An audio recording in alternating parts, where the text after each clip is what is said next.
मैं अक्सर एक एग्जाम्पल शिव भगवान की दिया करता हूं कि जो शिव भगवान के मानने वाले हैं कैसे अपने परमात्मा की मूर्त अपने सामने बनाएंगे। ये समझिए कि सह शरीर हमारे सामने विद्यमान है, बड़े प्यार से, बड़ी बड़ी आंखें हैं, ख्याल से बनाए, ख्याल बाई थॉट, ख्याल से, बड़ी बड़ी आंखें हैं, गोल चेहरा है,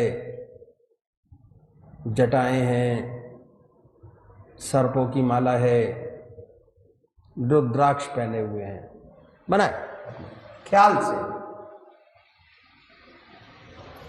और जब वो मूर्त सामने स्पष्ट हो जाए, जब वो मूर्त आपके सामने स्पष्ट हो जाए, उस पवित्र मूर्त को अपने हृदय में उतारिए। जिस प्यार से आपने अपने भगवान को सामने बनाया, उतने ही प्यार से अपने हृदय में उतारिए। और जो इंसान सबसे ज्यादा प्यारा लगता है आपको ग्रस्त के अंदर, बेटी है, बेटा है, जो प्यारा लगता है, उसकी शक्ल रह रह के, ध्यान रह रह के आता है दिमाग के अंदर, अलग नहीं होता। बनाए अपने सामने।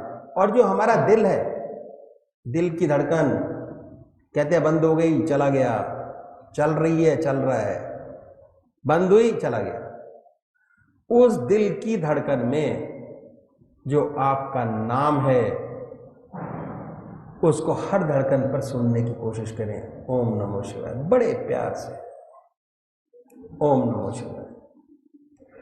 इतने प्यार से इस काम को करना है कि जब तक आप पूजा अर्चना करते हैं, आधा घंटा सुबह, आधा घंटा सायंकाल, आधे घंटे का टाइम निश्चित कर दिया। सबको करना चाहिए, चाहे वो संसारी हो, चाहे वो गृहस्थी हो, चाहे वो सन्यासी हो, किसी भी धर्म का मानने वाला हो, क्योंकि परमात्मा ने हमें विवेक बुद्धि दी, कर्म करने का अधिकार दिया, जो चाहते हम कर लेते हैं। इसलिए ये उसकी बड़ी महती कृपा है हमारे ऊपर, बड़ी महती कृपा है कि उसको मान सकते हैं, उसको जान सकते हैं, उसको पहचान सकते हैं। दिल की हर धड़कन पर बड़े प्यार से उस नाम को लेना है जो आपका इष्ट है, जिसकी मूर्त आपके सामने बनी हुई है, बनाए। और जब वो मूर्त स्पष्ट हो गई तो हृदय में उतार लिया। पर एक बात का ख्याल रखना है कि जब भी ये काम करें, देखिए हम संसारी लोग हैं, संसार में बहुत सारा काम करते हैं, कोई 60 साल, कोई 70 साल, कोई 80 साल, सारे ही गृहस्थ का काम करते हैं। तो जैसे ही हम इस कंसंट्रेशन में बैठेंगे, ध्यान में बैठेंगे, चित्त को एकाग्र करने की कोशिश करेंगे, ध्यान, कंसंट्रेशन ऑफ माइंड, चित्त की एकाग्रता, मन को एक ओर लगाने की कोशिश करेंगे, तो ऐसे तरह तरह के विचार हमारे सामने आएंगे जो जिंदगी में कभी सोचे भी नहीं होंगे। आते, नेचुरल है। ऐसे बड़े बड़े विचारों के पहाड़ आपके सामने आएंगे कि आप घबरा जाएंगे सोच के। पर मैं घबराना नहीं है। जैसे वो विचार हमारे सामने आए, उन विचारों को अपने दिमाग से हटाइए, फिर दोबारा अपने इष्ट के विचार में लगिए, दोबारा फिर हटाइए, फिर अपने इष्ट के विचार में लगिए, फिर हटाइए, फिर अपने। अगर छोड़ देंगे तो छूट जाएगा। अभ्यास। जितने हमारे कर्म हैं आज, सिगरेट पीने की आदत एक दिन में थोड़ी बनी है, 20 साल से पीते चले आ रहे हैं, और आदत इतनी पक्की हो जाती है कि अगर डॉक्टर कहता है कि इसको छोड़ो तो कहते हैं भाई इसकी दवाई दे दो। अब तो भैया साथ जाएगी। बहुत लोगों से मैंने इस चीज को सुना है कि साथ जाएगी। शराब पीने वाला आदमी पीते पीते इतना पक्का हो जाता है, इतना पक्का डॉक्टर कहता है कि तेरी किडनी खराब हो, कहता भैया अब तो साथ ही जाने दो इसको। इतनी पक्की आदत बन जाती है, संसारिक आदत इतनी पक्की हो जाती है। जब हम परमात्मा का नाम लेंगे तो हमारी आदत भी इतनी पक्की हो जाएगी, इतनी पक्की कि जब हमारा अंतिम समय आएगा तो ये भी हमारे साथ जाएगी। जैसे और चीज़ें साथ जाती हैं ऐसे ये भी चीज़ आपके साथ जाएगी। तो करना क्या है, हम करते क्या है, ध्यान करके परमात्मा के नाम को मन के अंदर ठोकते चले जाते हैं, थपेड़ा मारते चले जाते हैं, इंप्रेशन बनाते चले जाते हैं। और इतना गहरा इंप्रेशन बन जाता है कि जब वो पूजा का टाइम आपका आएगा, आधा घंटा सुबह और आधा घंटा सायंकाल, ऑटोमेटिक आपको याद आ जाएगी कि भाई मेरा पूजा का समय हो गया। जैसे खाने का समय है, भूख हो या ना हो, अगर घड़ी में 12 बजे और 12 बजे का आपका टाइम है तो मन कहेगा कुछ खा लिया जाए। आदत, हैबिट फॉर्मेशन। तो जब इतनी सांसारिक चीज़ों की आदत बना सकते हैं तो क्यों ना परमात्मा की याद की आदत बनाएं। और जब आदत बन जाएगी तो एक इतना सुंदर विचार धारणा बनेगी, समा बनेगा। सच्चा मनुष्य डेवलपमेंट होगा दिमाग का, सच्चा डेवलपमेंट। जब इंसान ज्यादा बोलने लगता है तो डॉक्टर के पास जाते हैं, कहते हैं भाई ज्यादा बोलने लगा। कहते हैं भैया इसका दिमाग ज़्यादा तेज चल रहा है, थोड़ा धीरे करो, तो वो गोली दे देता है दिमाग धीरे करने के। और जब धीरे चलता है तो कहते हैं कि भाई ये अब काम नहीं कर सकता, है ना, तो उसके लिए भी कहता है कि भैया गोली ले लो जिसका दिमाग ठीक चलने लगे। हमारे ऋषियों ने ऐसी चीज निजात की है। ऋषियों ने, बहुत बड़े साइंटिस्ट थे वो लोग, कि मन को कैसे बैलेंस करें। सो के शरीर को आराम दे लेते हैं हम लोग, पर मन हमारा चलता रहता है। जो दिन में काम किए, रात को सोते सोते उनके सपने आते हैं, मन बराबर चलता रहता है। मन को आराम देने का सबसे बड़ा साधन ध्यान है। जैसे ध्यान में जाएंगे मन निष्क्रिय हो जाएगा और उसके अंदर सोचने की शक्ति आत्मा से आएगी, परमात्मा से आएगी। तो मैंने आपको बताया ध्यान करने का तरीका। अपने सामने बनाएं, उसको अपने हृदय में उतारें। दिल की हर धड़कन पर जो नाम आपका है, जो आपने चुना है परमात्मा का, उसको सुने। और जो निराकार भगवान के उपासक हैं, निराकार ओम, अल्लाह, वाहिगुरु, बड़े प्यार से बैठिए। ओम, दिल की हर धड़कन पर ओम ओम निकले, इतने प्यार से सुने और पूरे शरीर में वाइब्रेट होता हुआ दिखाई दे, लहर जाता हुआ। ओम ओम महसूस करिए, महसूस करने की चीज है। तो अभी एक भजन होगा और भजन के साथ साथ सभी भाई बहन अपने अपने इष्ट का ध्यान करेंगे। मैं अक्सर एक एग्जाम्पल शिव भगवान की दिया करता हूं कि जो शिव भगवान के मानने वाले हैं,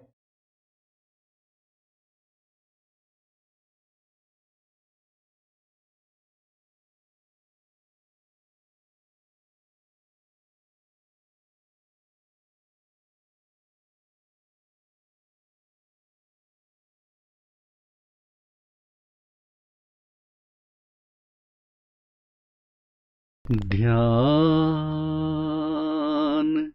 मूलम् गुरुर् मूर्ति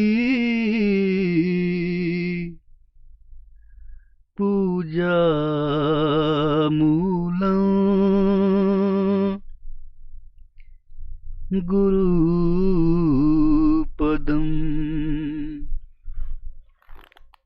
मंत्रमूलम्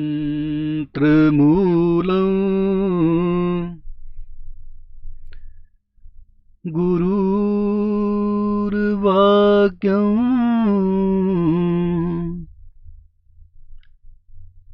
मोक्षमूलम्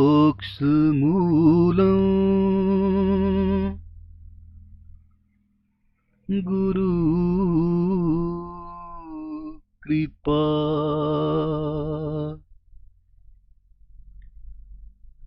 मोक्षमूलम्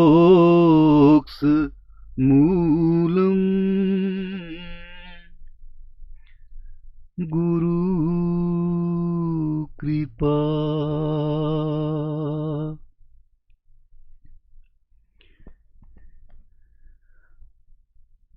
हमने तो सतगुरु जी पकड़ा दामन तुम्हारा,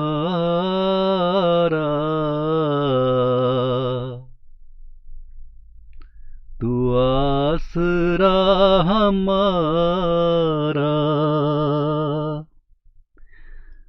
तू आसरा हमारा।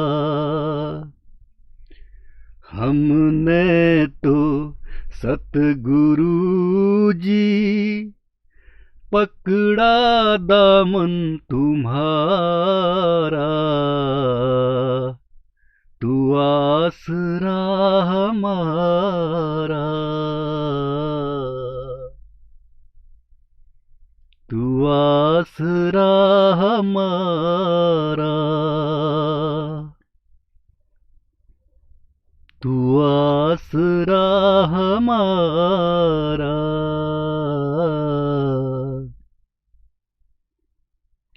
तू आसरा हमारा।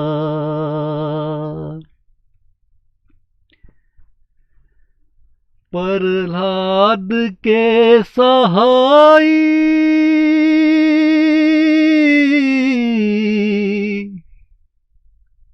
मीरा के बंसी वाले,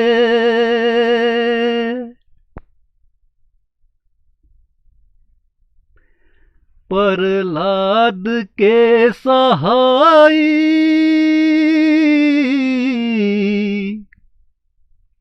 मीरा के बंसी वाले,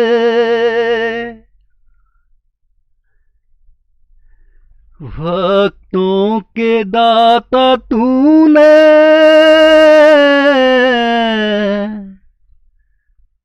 सब काज है संभारे। आया है तू दौड़ कर, आया है तू दौड़ कर, जब भी तुझे पुकारा, तू आसरा हमारा, तू आसरा हमारा। आया है तू दौड़ कर, आया है तू दौड़ कर, जब भी तुझे पुकारा, तू आसरा हमारा, तू आसरा हमारा।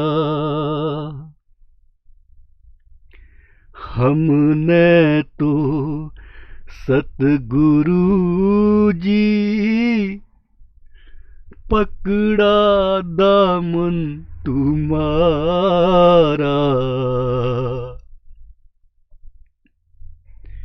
तू आसरा हमारा,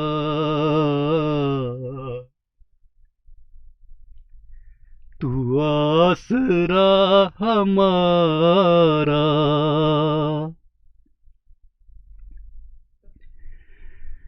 मैं जानता हूँ तूने शबरी के बैर खाए,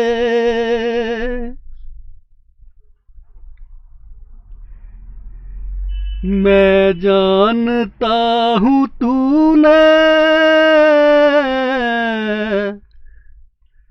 शबरी के बैर खाए।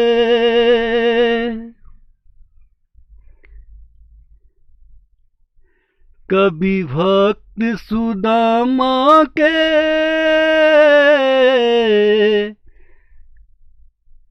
तूने महल बनाए, माया का चोला लेकर, माया का चोला लेकर आया है फिर दोबारा। तू आसरा हमारा, तू आसरा हमारा। माया का चोला लेकर, माया का चोला लेकर आया है फिर दोबारा। तू आसरा हमारा, तू आसरा हमारा। हमने तो सतगुरु जी पकड़ा दामन तुम्हारा।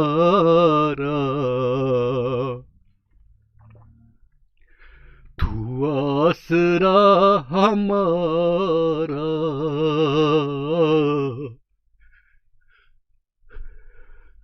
तू आसरा हमारा। ओ मेहर करने वाले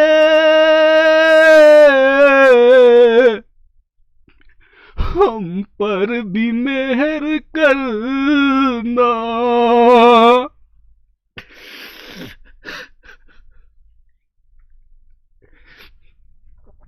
ओ मेहर करने वाले हम पर भी मेहर करना।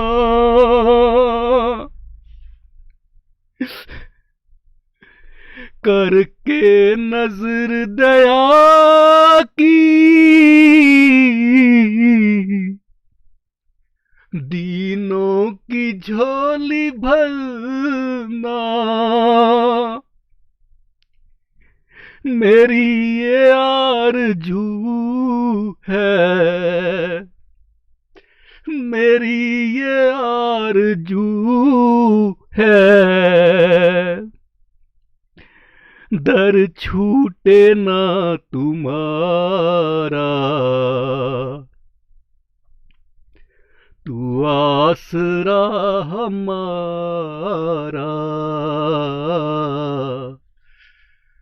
तू आसरा हमारा। मेरी ये आरज़ू है, मेरी ये आरज़ू है, छूटे न दर तुम्हारा। तू आसरा हमारा, तू आसरा हमारा। हमने तो सतगुरु जी पकड़ा दामन तुम्हारा, तू आसरा हमारा, तू आसरा हमारा। ओम।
असली मकसद चित्त की एकाग्रता जब तक नहीं लगता पूजा नहीं बनती।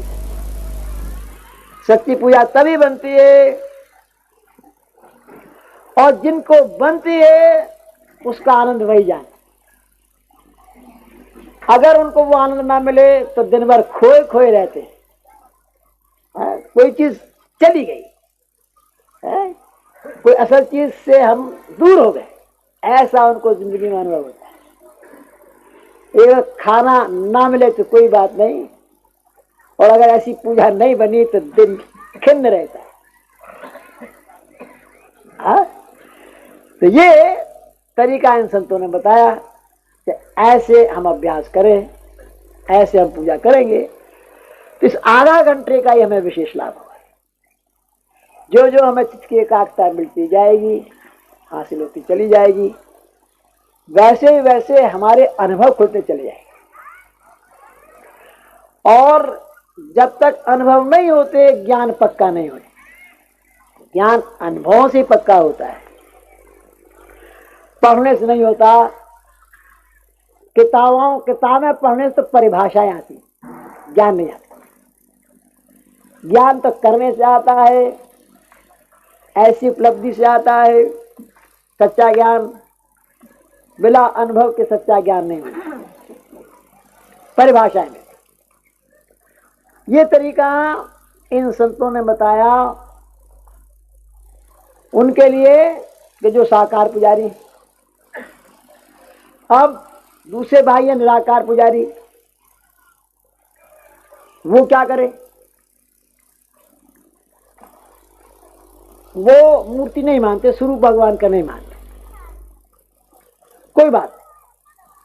इनके लिए इन संतों ने बताया रास्ता कि भाई आप बेशक स्वरूप न मानते हो, अपने दुख कहते हैं palpitation of heart, heart beats, हृदय की धड़कन। उस हृदय की धड़कन में अपने प्रभु के नाम को सुने ख्याल से, ख्याल की जबान, not by tongue but by thought. ये ख्याल करें कि जब हमारा हृदय दुख दुख करता है तो उसमें से ओम की आवाज निकल रही है। हमारा हृदय ओम ओम कह रहा है, जबान नहीं कह रही। आसन वही है, बाकी सारी बातें वही है, कोई चेंज नहीं, सिर्फ मेथड में तब्दीली है। वो इसीलिए है कि हम यहाँ निराकार उपासकों की बात है। पहले शुरू में तो हृदय की धड़कन भी सुनाई नहीं देती, लेकिन जब आप अभ्यास करेंगे, सत्संग में आते जाते रहेंगे तो हृदय की धड़कन सुनाई देने लगी और उसमें से प्रभु का नाम होता हुआ भी सुनाई देगा। जब तक सुनाई ना दे तब तक मानसिक जाप करते हैं। अगर ओम नाम है आपने पकड़ा, हृदय में सुनने की कोशिश कीजिए, मन से ओम ओम कहते भी जाइए, ओम, तो ध्यान हृदय पर भी लगाते हैं। बहुत जल्दी ये कुछ ऐसा आएगा कि आप हृदय की आवाज को सुनेंगे, हृदय से ओम की आवाज निकलते हुए आपको स्पष्ट सुनाई देगी। अब कहने की आवश्यकता नहीं, अब उसे सुनने की आवश्यकता है। सुनेंगे, यहां भी वही हालत पैदा हो। हमारी आत्मा हमारे मन को देखती रहती। जब आप महव हो जाएंगे, तल्लीन हो जाएंगे उसके सुनने में, और दूसरा न कोई शब्द रहेगा न दूसरा ख्याल रहेगा, सिवा उसके, हमारी आत्मा को बड़ी प्रसन्नता हुई, बड़ी खुशी हासिल हुई। जब दिल लग गया, प्रभु की शक्ति याद हो रही है, फिर हम सुषुप्ति में चले जाएंगे, अपना होश नहीं होगा, अपने आप से गायब होंगे,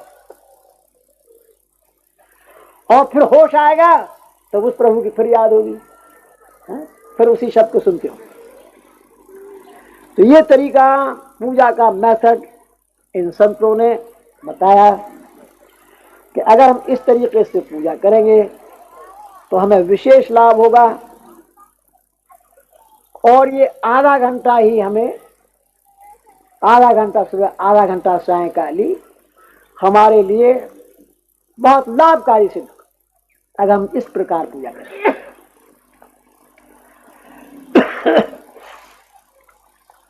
अब इस तरीके के बारे में कुछ प्रश्न किए जाते हैं। मैं जो विशेष विशेष प्रश्न किए जाते हैं एक आध आपके सामने रखूंगा। अगर कोई भाई और कुछ पूछना चाहेंगे तो पूछेंगे। सबसे बड़ा जो प्रश्न किया जाता है, जो इंटेलिजेंसिया बहुत पढ़े लिखे लोग करते हैं, और वो ये है कि आप ध्यान करने का तरीका बताते हैं। तो ऐसा मालूम होता है कि आपका जो रास्ता है ध्यान योग का है। बिल्कुल सच्ची बात है।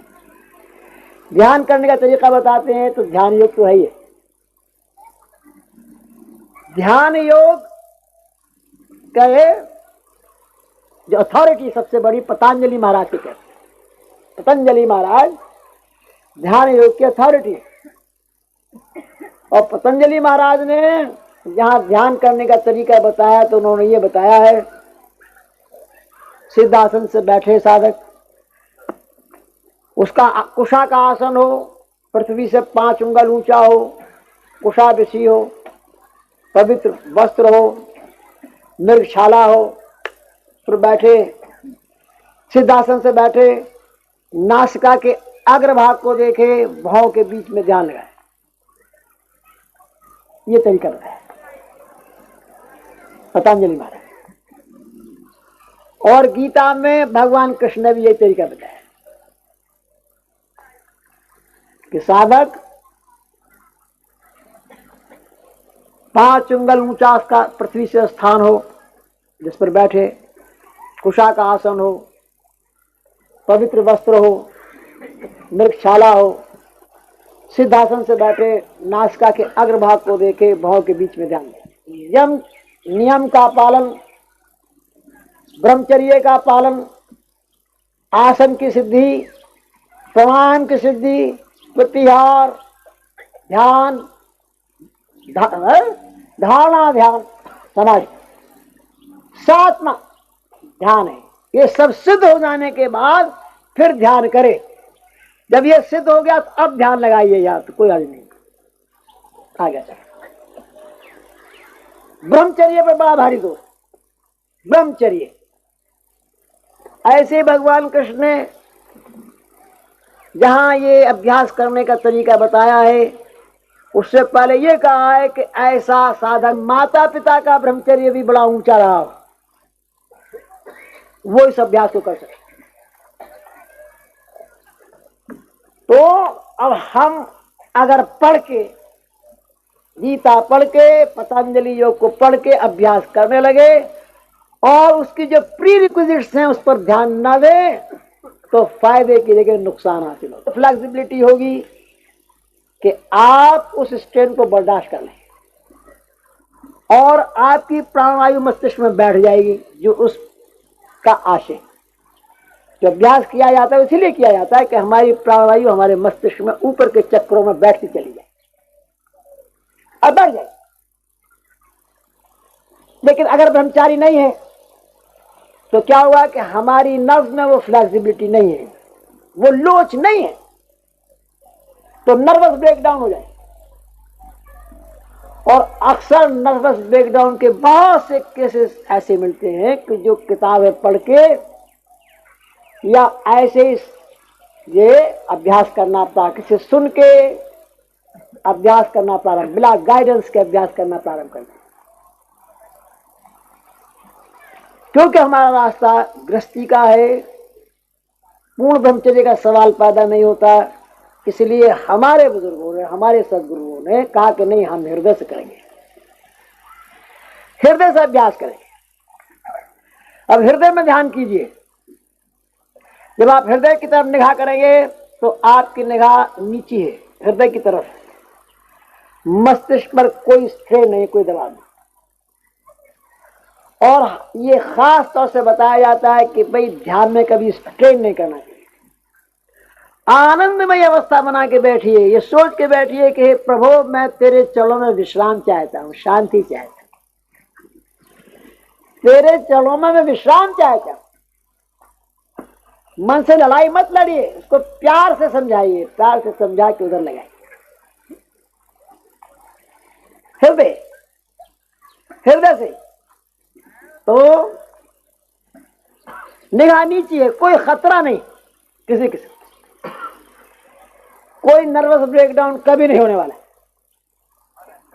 और हृदय वो स्थान है कि जहां से खून का दौरान हमारे सारे शरीर में होता है, ब्लड का पंपिंग स्टेशन। अगर हृदय राम नाम से रंग जाए और राम नाम से रंगा हुआ ये खून हमारी नसों और नाड़ियों में जाएगा तो हमारे शरीर के हर छिद्र से परमात्मा का नाम जारी हो जाएगा। इसका विशेष लाभ। और दूसरी बात क्या है कि heart is the centre of all feelings. जितनी भावनाएं हृदय से पैदा होती, अच्छी और बुरी, अगर हृदय राम नाम से रंग जाए तो फिर हृदय में अच्छी ऊंची ऊंची भावनाएं पैदा होती है। परोपकार, भक्ति भाव, नम्रता भाव पैदा होता है। नम्रता, ह्यूमिलिटी, भक्ति भाव, ऐसे सुंदर गुण पैदा होते। और इन गुणों की अध्यात्म में तो आवश्यकता ही है, दुनिया में भी आवश्यकता है। ऐसा विनयशील पुरुष जहां जाएगा हर व्यक्ति उसकी कदर करेगा।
जय सद्गुरुदेव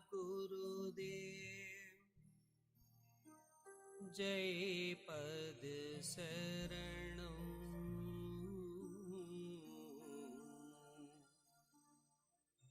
श्री स्वरूप चरणं शरणं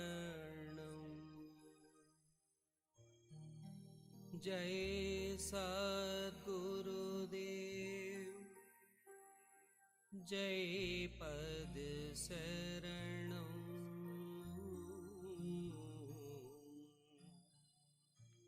श्री स्वरूप चरणं शरणं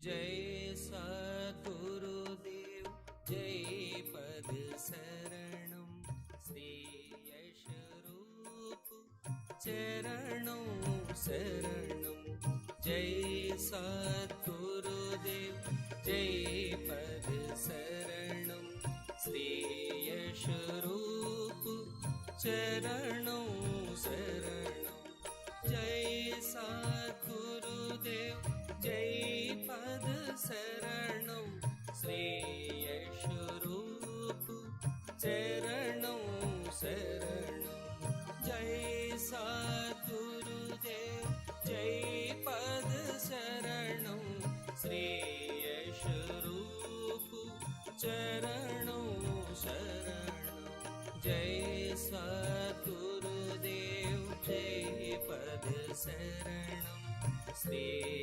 स्वरूप चरणं शरणं जय सद्गुरुदेव जय पद शरणं श्री स्वरूप चरणं शरणं